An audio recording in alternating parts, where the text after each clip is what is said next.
You know, what happens when success actually becomes your biggest problem? Well, today we're going to dig into a hidden flaw in a really common strategy for scaling apps, a flaw that can turn your explosive growth into a complete system-wide meltdown. All right, so picture this. You're a developer. You've built this amazing app running on just one single computer. And then, suddenly, it explodes. It goes viral. Thousands of people are using it. So, what do you do now? I mean, look, this is a great problem to have, right? But it is still a problem. Your single server, your one computer, it was never built for this kind of traffic. It's hitting its limits, and it is hitting them fast. You've got thousands of users all trying to use your app at the same time, and your one little computer just can't keep up. The whole system starts to buckle, things get sluggish, and that great user experience you built starts to fall apart. Okay, so here's the good news. All that success means you can actually afford more servers. But that just creates a whole new puzzle. When a new request comes in, where do you send it? Which computer gets it? How do you even decide? And that question, right there, brings us to a really fundamental idea in designing big systems: sharing the load. The whole point is to spread out all that incoming traffic so no single machine gets totally swamped.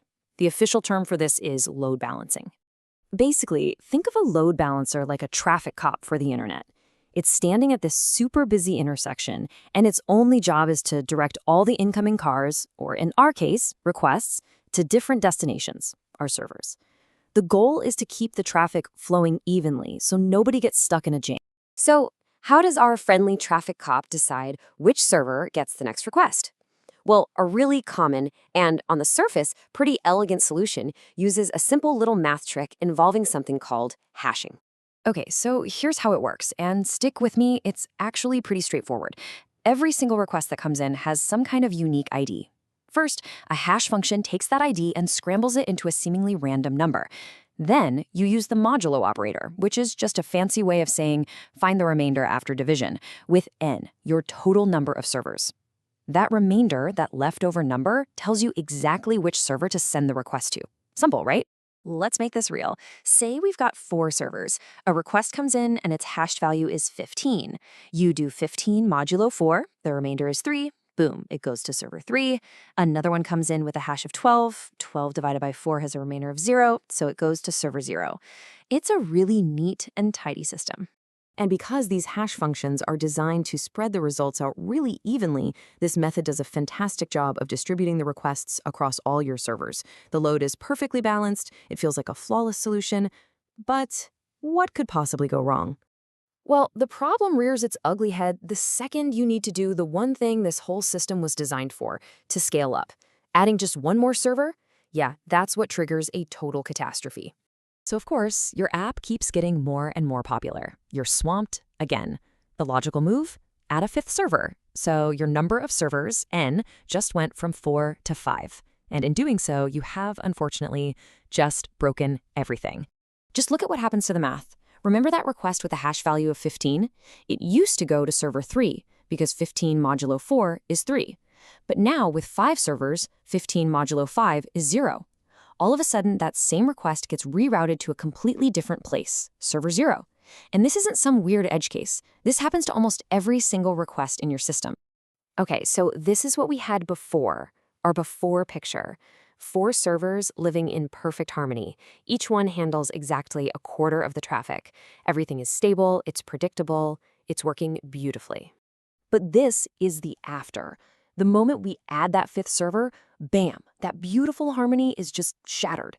It's not a little tweak. The entire pie gets thrown in the air and re-sliced from scratch. It's total chaos. Every request is now playing musical chairs, scrambling to find its new home. Okay, so why is this reshuffling such an absolute disaster? Well, the answer boils down to one critical thing, something called a cache. Just think of a cache as a server's short-term memory. It's where it keeps all the important stuff handy to be super, super fast. See, in most smart systems, that request ID is tied directly to your user ID. And there's a really good reason for that. It's to make sure that you always get sent to the same server, the one that knows you. That server keeps all your info in its lightning-fast local cache. But When you add a new server and suddenly everyone gets rerouted, poof, those caches are now totally useless. Your new server has no clue who you are. It has to go all the way back to the slow main database to figure things out, and your once zippy app just slows to a crawl for everyone. And this whole mess, it really reveals a deeper truth about scaling, doesn't it? The goal isn't just about spreading the load evenly. It's about how you adapt to change. The real goal of a truly scalable system isn't just balance, it's consistency. You have to be able to add or remove servers with the absolute minimum amount of disruption to all the existing users. You need a scalpel, not a system-wide earthquake. And this is what that surgical precision should look like. This is the ideal. Instead of that chaotic reslicing of the entire pie, you just shave off a small proportional piece from each of the existing servers to form the new one's share. The vast majority of users, they stay right where they are. Their caches are still valid, and the whole system stays fast and stable.